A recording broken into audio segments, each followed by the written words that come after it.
साथीहरू, welcome back to my mini blog. म चाहिँ जाँदै थिएँ दोकान, अनि दोकानमा काम थियो, सामान लिनु गएको, तर दोकानमा रहेन रहेछ त्यो भनेको। अनि आएँ, म चाहिँ मेरो चाहिँ ओछ्यान मिलाएको थिएन, त्यत्तिकै छोडेर गएको थिएँ। अनि आएर मैले चाहिँ ओछ्यान चाहिँ मिलाएँ। त्यहाँदेखिको मेरो चाहिँ ओछ्यान रेडी हुन्छ अब हेर्नुहोस् मेरो चाहिँ। अन्त त्यहाँदेखि म गएँ खाना पकाउनलाई।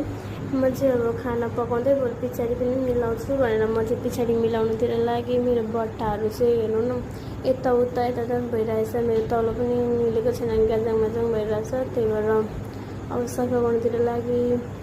मेरो चाहिँ यत्तिकै घरमै हुन्छु, म चाहिँ केही कामै हुँदैन, मेरो घरकै काम हो अलिअलि, त्यो त अब सबैजना गर्नै पर्छ त्यो त।